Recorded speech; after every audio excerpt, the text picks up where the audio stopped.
The Rosemary restaurant was rightfully considered one of the best in the city.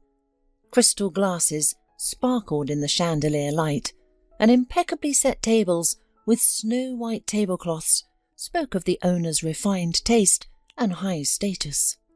But today this luxurious atmosphere only irritated Mr. Gallagher, heightening his paternal discontent. Across from him sat his only daughter, Stephanie, whose entire demeanour showed she couldn't understand why her father had kept her here for 2 hours. In business circles, Mr. Gallagher was known as a man with an iron grip who had built his business from nothing. He had achieved everything through his own efforts, working day and night, and desperately wanted his daughter to continue his legacy. But Stephanie, rather than helping her father, spent his money on trinkets and frivolous entertainment. Her life was an endless party without purpose or meaning. "Stephanie," Mr. Gallagher began, "tell me something. We've been sitting here all this time, and not once have you asked how the restaurant is doing." The girl set down her fork, giving her father a look of pure, childish resentment. "Dad, why do you always talk about work? I want to enjoy life. Isn't that what we live for? Especially since I'm your only daughter and heir to all this." "Heir?" Mr. Gallagher scoffed. "What makes you think I'm leaving anything? Don't count on it. You appreciate neither my work nor what I give you. I've spoiled you too much, and now you must pay for my kindness." "But it's not my fault," Stephanie protested.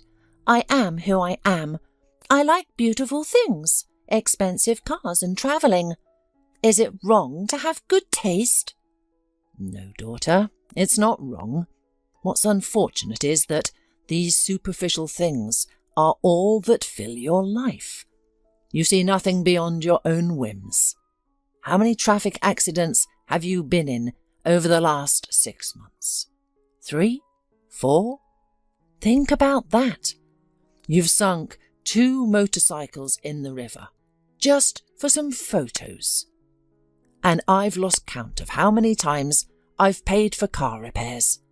You go through vehicles like disposable gloves. Bridget and I stopped tracking the damages long ago."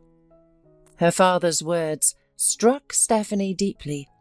She knew he was right, but admitting it felt humiliating. "I want you to get married," her father declared firmly. Stephanie gasped. "Marry? Dad, what are you thinking? I'm only 22. I'm not ready. I want to live for myself, at least for a while." "Your wishes don't concern me," Dad cut in. "You need a husband who will teach you responsibility and help you appreciate what you have." "And who's the lucky man?" his daughter asked sarcastically. "I haven't decided yet. The important thing is finding a suitable candidate," Mr. Gallagher replied. "It doesn't matter who he is. It could even be the next person to walk through that door. What matters is that you stop behaving like a spoiled child, and be warned, if you refuse, all your bank cards will be blocked right away." At that moment, a young man entered the restaurant. He wore torn jeans and a shabby shirt of indeterminate colour. An old backpack hung from his shoulders. He looked like a vagrant, missing only a beard. Searching for the receptionist, the stranger asked the doorman quietly, "Is the position for a cleaner or kitchen worker still available?" Seeing him, Mr. Gallagher felt mixed emotions. "It seems we have our first candidate," he said with a smile, looking at Stephanie. "The young man is clearly looking for work, or perhaps something else. What do you think, daughter?" Stephanie was stunned. She realised her father was using this vagrant as leverage to force her onto his chosen path. "Dad," she whispered finally, "why are you doing this to me?" But her father appeared not to hear. "Young man," he addressed the visitor, "did you need something? I'm the owner of this establishment, and this is my daughter Stephanie." My name is Dave. I'm looking for any work. At this moment, the father noted with satisfaction that Stephanie was regarding Dave with unconcealed contempt. Just what I need, he thought with a smile, while Dave looked around the restaurant hall with genuine interest. You say you need money? The businessman kept speaking with the stranger. Well, it's a normal desire. I've always respected men of character. Here's what we'll do. Starting tomorrow, you'll work in the kitchen as an assistant to my chef, Gregory. Once you get used to the routine, I'll promote you to waiter. Joy flashed in Dave's eyes. Thank you. I won't let you down. You can be sure of that. Mr. Gallagher grinned. We'll see about that. And mind you, I have big plans for you. I won't say anything in advance, but if you show ingenuity and diligence, you'll never sleep on the streets again. At these words, Stephanie couldn't take it any more. She grabbed her purse and ran out of the restaurant, slamming the door. She was walking down the street, oblivious to her surroundings. Taking her cell phone from her purse, she called her friend to share what had happened. Can you imagine what my father's planning? He wants to marry me off. Really? To whom? Stephanie bit her lip painfully, catching the mockery in her friend's voice. You won't believe it. To a newcomer, a homeless man who's going to work in our restaurant kitchen. Does he know about it? Her friend persisted. Bella, you're so naive. Of course he knows. Father must have stayed to speak with him, and I just couldn't stand it any more, so I left. Stephanie said, offended. There was silence on the line for a moment before Bella spoke. Well, if you want my opinion, it's not so strange. Your father has a lot of money. He'll make a prince out of any beggar. As for him being homeless, that's no problem. Just dress him up, fix his hair, and there's your suitor. Stephanie tried to laugh off her friend's words, but the uncomfortable truth stung her heart. After a polite goodbye, she called a taxi and headed home. Meanwhile, different events were unfolding in the restaurant kitchen. Dave tentatively pushed open the door and stepped into this five-star establishment's inner sanctum. A wave of noise, clamour, and clattering pots washed over him.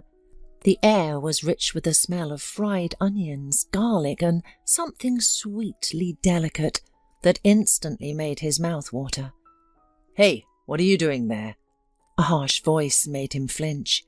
Dave turned left and stumbled backward. Before him stood a man of impressive size, arms crossed over his chest.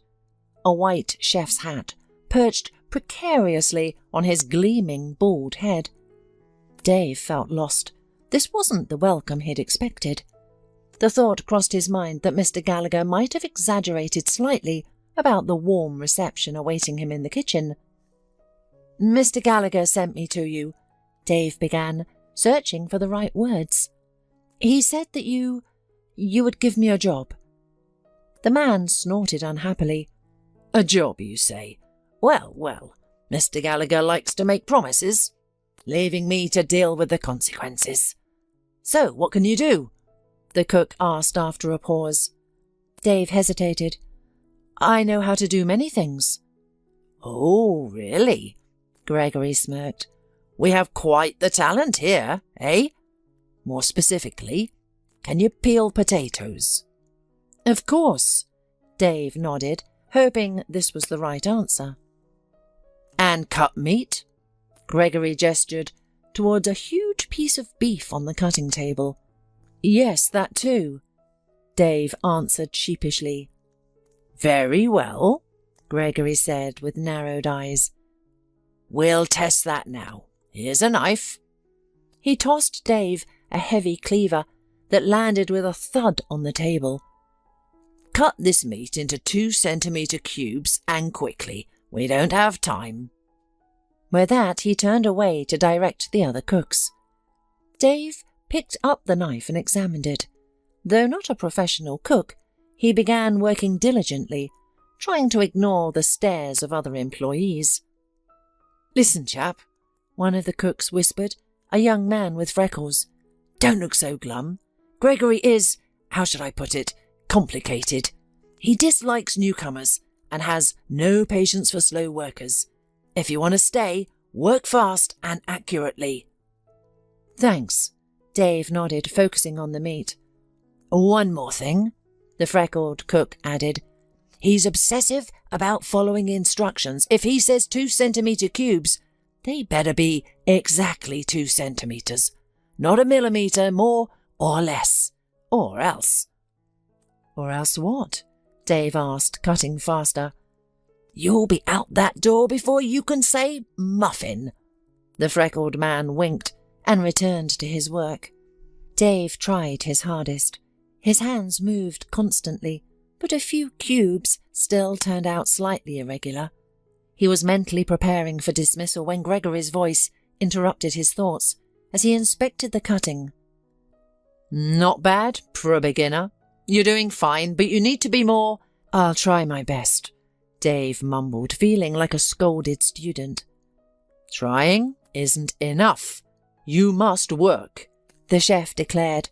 Taking the knife from Dave's hands, he swiftly cut the remaining meat into perfect cubes. "Watch and learn." After finishing his demonstration, Gregory said sharply, "Be here tomorrow at 6. Don't be late. For now, wash those pots. The dishwasher's out sick." Dave nodded. He realised the job wouldn't be easy, and the chef wouldn't spare him, but he was ready for any challenge. Dave desperately needed this job and was determined to earn the respect of both Gregory and the restaurant owner. The only thing he didn't know was the owner's plans for him. Dave began the dirty work, washing pots and pans until evening. His palms were red and softened from detergents. His back ached from constant bending, but he didn't complain. By the end of his shift, he could barely stand from exhaustion. The chef left an hour before closing, leaving his staff to clean up. However, most of the clean-up fell to Dave, as everyone seemed to dump their work on the newcomer. The doorman, Abraham, gave him a sympathetic look and an encouraging pat on the shoulder. Beyond the restaurant's huge panoramic windows, the evening city sparkled with millions of lights. Dave opened the door and breathed in the crisp autumn air with delight. He noticed a luxury car parked a few dozen meters away. The door opened, and out stepped a girl whose face seemed vaguely familiar. "Hello, Dave. How was your day? How's the new job?" "Hello," he answered, slightly confused. "Oh, Stephanie, sorry I didn't recognize you." "Well, no problem. My father asked me to take you to him, and we can have a ride through the city as well." Stephanie blushed slightly, feeling awkward. "A ride?" Dave raised his eyebrows in surprise. "Me? Why?" "I don't know about my dad's plan, but as for me, I just wanted to show you the evening city and chat a little," explained Stephanie, nodding at the luxury vehicle. "Thank you, but—" The guy scratched the back of his head. "I'm a little uncomfortable." But Stephanie always knew how to get her way, especially since her father's threat to cut off her money was very real. "Okay, let's go." Dave finally surrendered. "If it's not too much trouble." Stephanie smiled. Her plan had worked. Dave, despite his doubts, had agreed. "Well, now relax and enjoy the ride. I'll show you the most beautiful places." Stephanie put on some soft music. Dave nodded and settled back in his seat.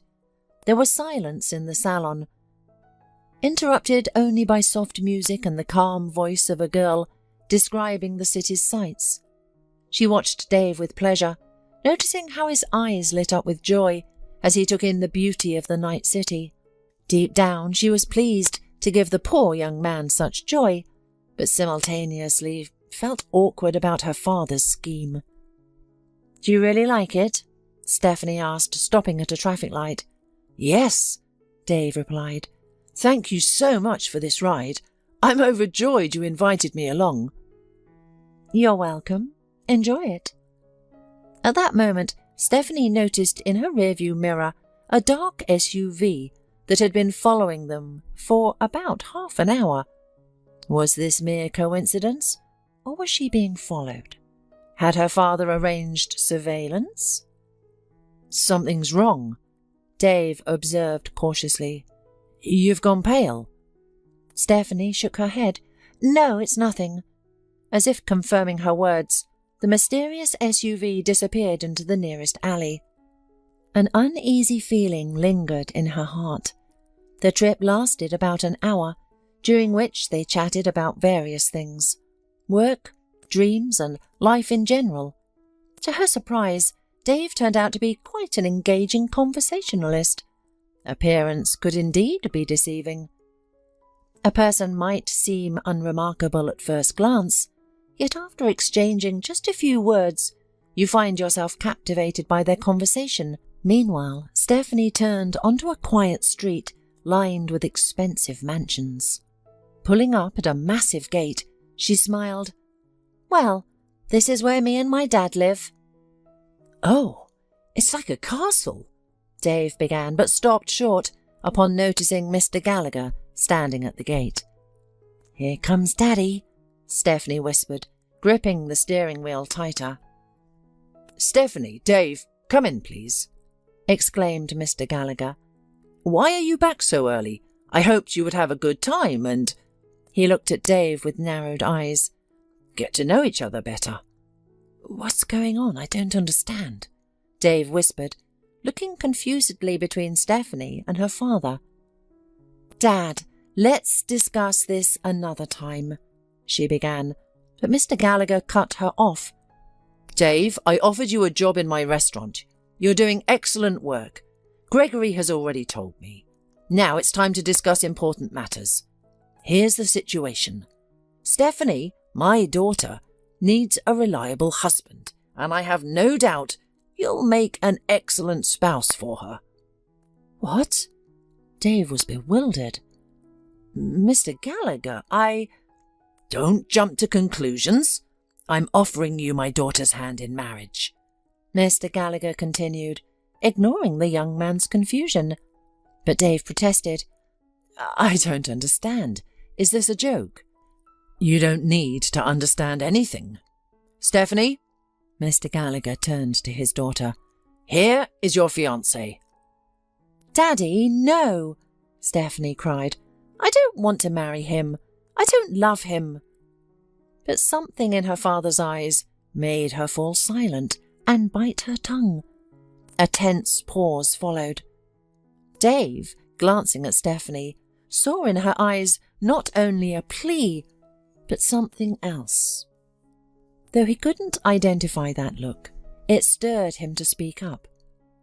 Whatever the consequences, he was a man and couldn't let this girl be treated this way. "Mr. Gallagher, I truly appreciate the offer, but I cannot marry your daughter." "What? What did you say?" the man exclaimed in rage. "I cannot marry a girl who doesn't love me," Dave answered calmly. "Stephanie is not a possession to be bought or sold." Stephanie couldn't hold back her tears, grateful for Dave's courage. Mr. Gallagher, hoping for the impact of his threatening, remained silent for a moment, then waved his hand dismissively. "Fine, do what you want. But you, Stephanie, should behave yourself and finally become adult. And you, Dave, keep working. Don't think this conversation will affect your employment." The young man nodded discreetly and, wishing everyone good night, walked away, refusing to take a cab. Stephanie entered the house, avoiding her stepmother's gaze. Though Bridget was merely 10 years her senior, and one might think there was nothing unusual about her father marrying a younger woman after her mother's death, the relationship between stepmother and stepdaughter had been strained from the beginning. "No adventures or wrecked cars today, I hope?" Bridget asked sarcastically. "I'm here, as you can see," Stephanie muttered, and entering her room, collapsed onto the couch. Her heart clenched with sudden pain. She imagined her mother's gentle hands, affectionate gaze and warm embrace. "Mummy," the girl whispered, as tears rolled down her cheeks. "How I wish you were here. Why can't you protect me from all this?" Sweet memories from the distant past flooded her mind. Evenings spent with her mother in this very room, her childhood. Her mother had always known how to comfort her daughter, tell her stories, braid her hair. "Stephanie," her mother's voice echoed like a gentle melody in her memory. "You are my most precious treasure. Be strong. Don't let anyone hurt you." "Strong," Stephanie whispered, communing mentally with her late mother. As a bitter smile touched her lips. "How can I be strong when my own father is putting me up for auction, ready to give me away to the first man he meets, just to be rid of me?" Stephanie got up and walked to the window, gazing at the glittering nighttime city. She pondered how everything had changed after her mother's death. A recent conversation with Bridget surfaced in her mind.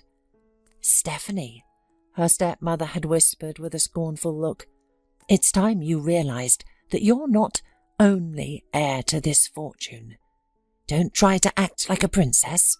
You're just a silly girl who had money fall into her lap."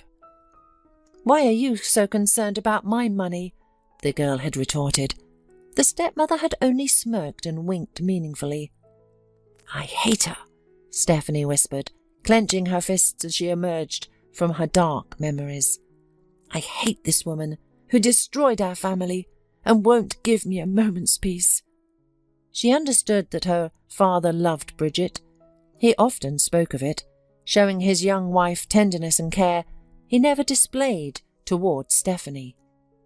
Sliding down, Stephanie buried her face in the pillow. At that moment, she felt utterly lost, lonely, and unwanted. In truth, all her dramatic spending sprees had one purpose: to attract her father's attention, though lately he found it easier to buy her off than address real problems.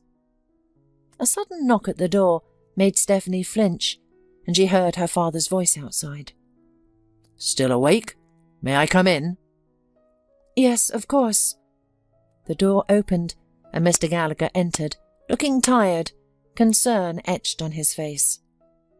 "Stephanie, I want to apologize," he began, approaching her bed. "For what I said today. I was wrong, including about Dave. I am just afraid of your future."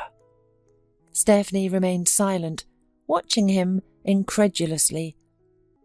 "I know you don't get along with Bridget," Mr. Gallagher continued, "but she means a lot to me. I want to be with her, and your different personalities, well, who's to blame for that?" "What about me, Dad?" Stephanie asked, her eyes full of pain. "Don't I matter to you? Don't you think of me at all?" "Of course I think of you," said Mr. Gallagher. "You're my daughter, but Bridget is my family too."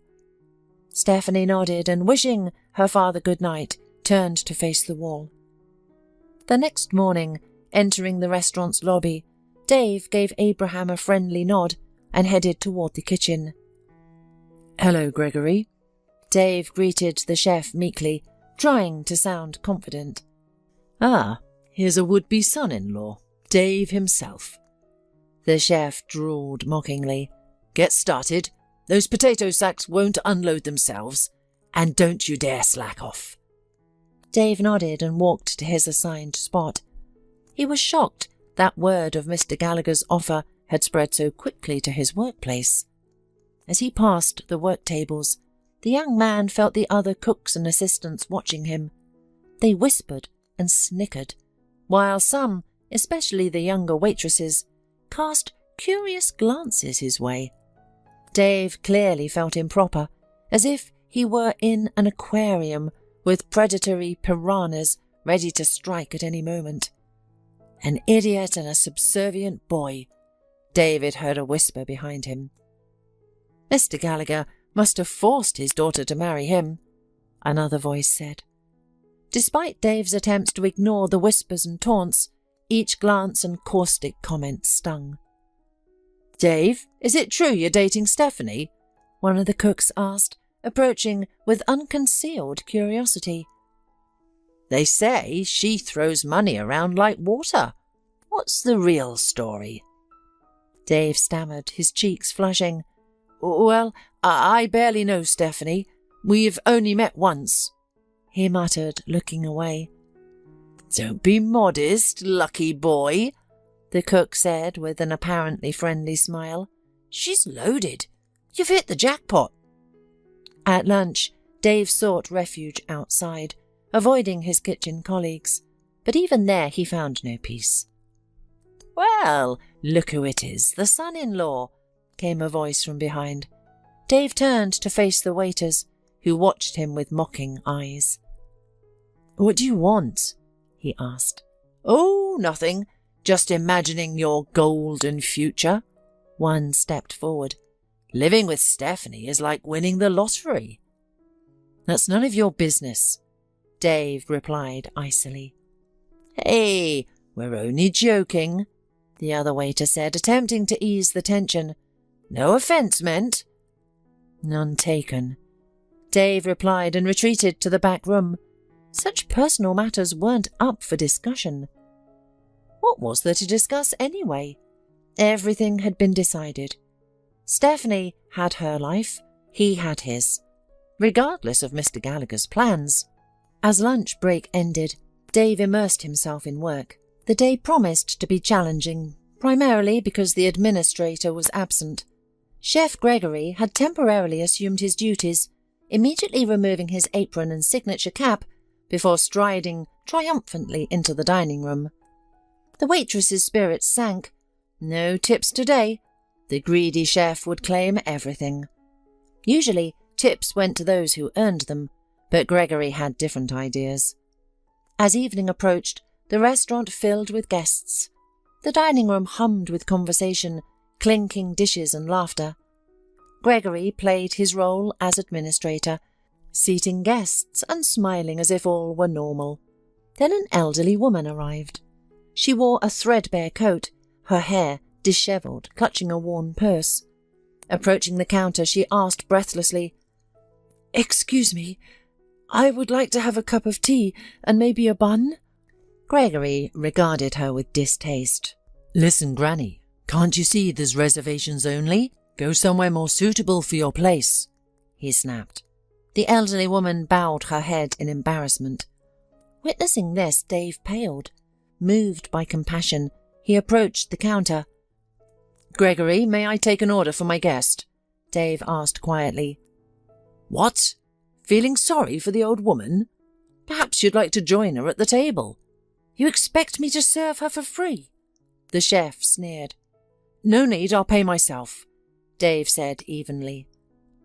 "Playing the generous benefactor, are you? Since when do you have money for charity?" Gregory said mockingly. 1 week as potential son-in-law, and you're already getting cocky, relying on your father-in-law? Dave looked away, embarrassed by the snickers behind him. After a moment's hesitation, he pulled out his money and paid for the elderly woman's order in front of everyone.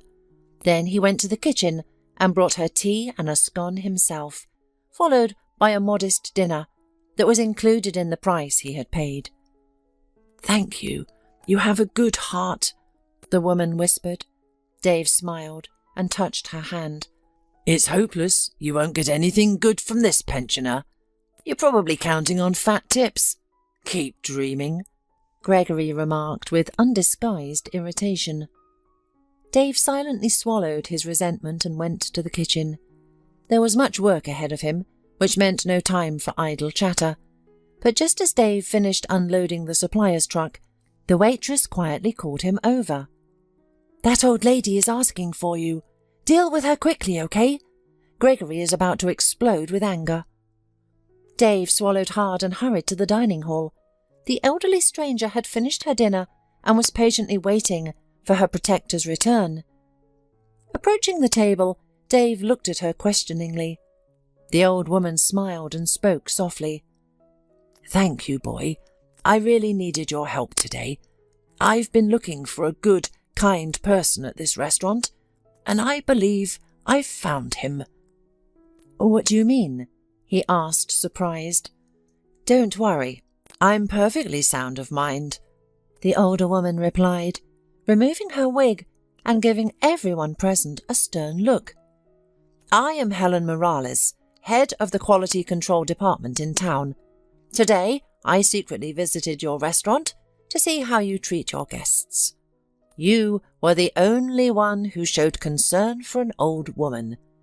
You're precisely the kind of person this place needs. I'm certain many of the staff will be ashamed of their behaviour later." Gregory, watching the scene unfold, sat frozen in his chair, petrified. He realised his days at the restaurant were numbered. Meanwhile, Mrs. Morales asked to see the restaurant owner. She spoke from a position of authority, making everyone visibly nervous. After all, she had the power to shut down the establishment immediately. "I didn't expect such treatment, Mr. Gallagher. I saw how your new employee stood up for me, while this bore behaved disgracefully," said Mrs. Morales when the owner arrived. Gregory, pale as chalk, tried to defend himself, but she wouldn't let him speak. "Today will be your last day in this restaurant. You're fired," Mr. Gallagher declared. "What? But I'm the chef," Gregory stammered. "No excuses. You behaved like a pig and I won't tolerate it," Mr. Gallagher said firmly. The disgraced chef could only walk out silently, head bowed. Everyone watched in shock. Then Mr. Gallagher turned to the woman and Dave. "Mrs. Morales, I apologise on behalf of myself and the entire staff. Dave, you showed humanity when others failed to do so. Yes, these are the kind of people who should work in your establishment," said Mrs. Morales. Mr. Gallagher nodded silently, acknowledging his mistake. And Mrs. Morales left, the restaurant's atmosphere transformed completely. The employees exchanged uncertain glances, wondering what would happen next. Dave noticed their attitude toward him had shifted dramatically. They now treated him with respect. He looked at Mr. Gallagher, who suddenly grinned. "Well, failed son-in-law, you've become our restaurant's hero. Looks like you're climbing the career ladder, skipping several steps at once. Congratulations. Starting today, you'll be a trainee administrator.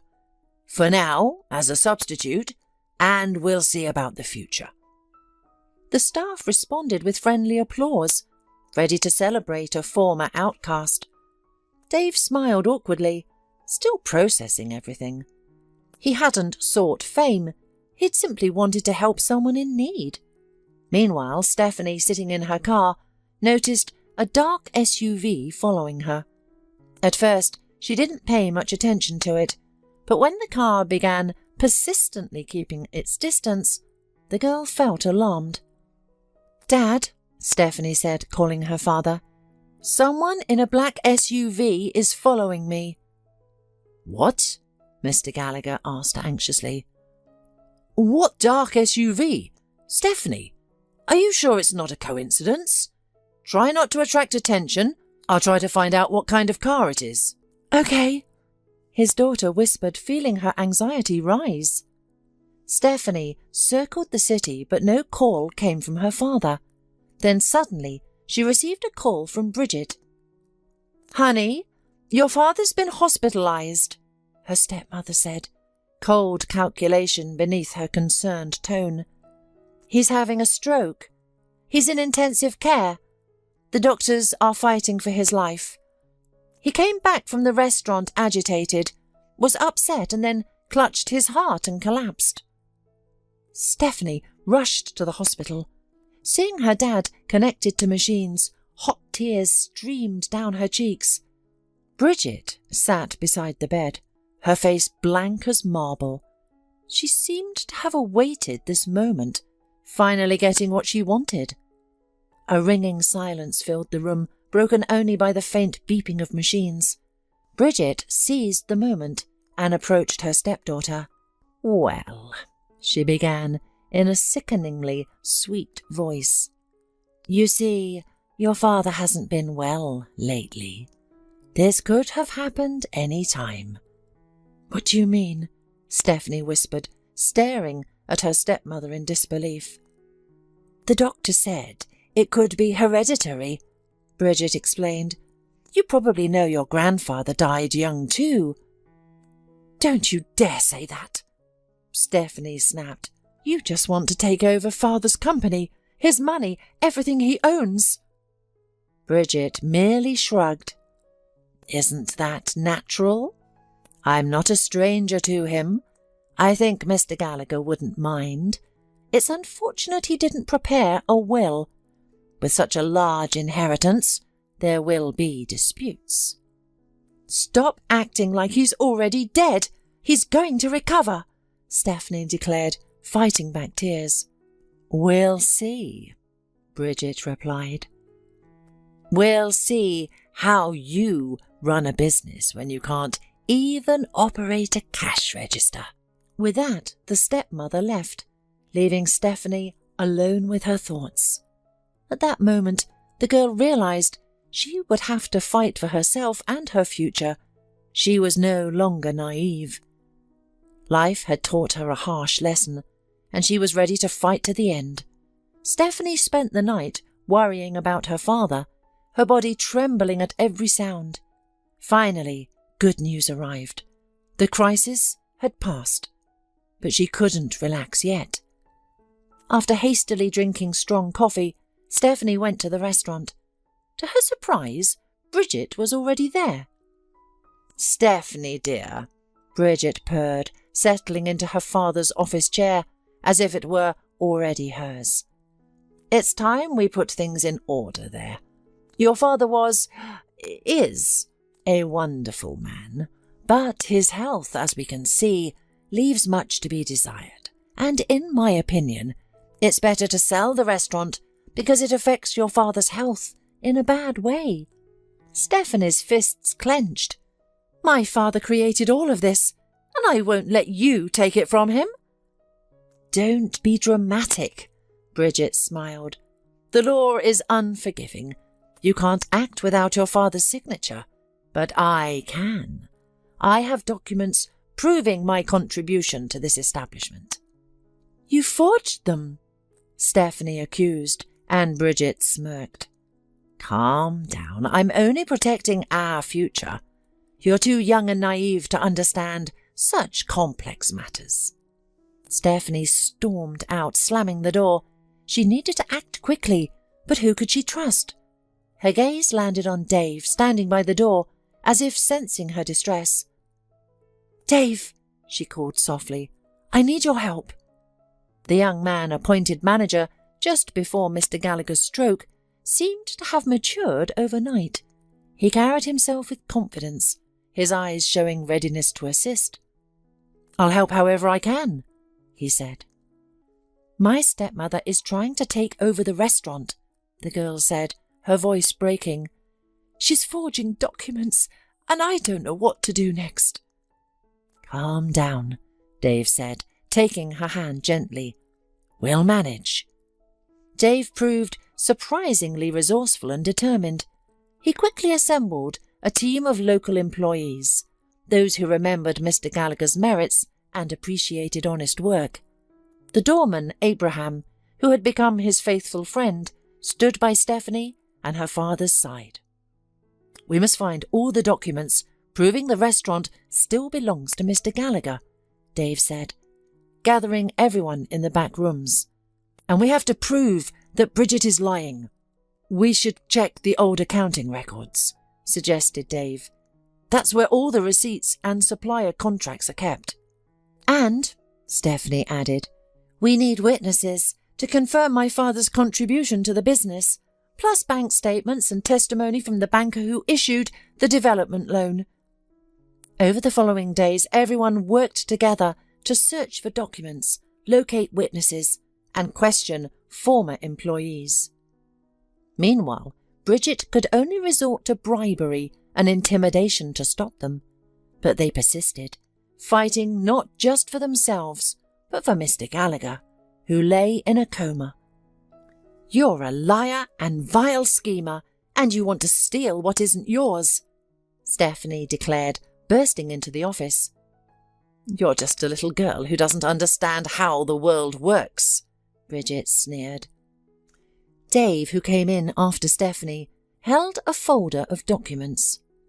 "Here's the evidence confirming Stephanie and her father's rightful ownership of this restaurant," he said, looking at Bridget with disdain.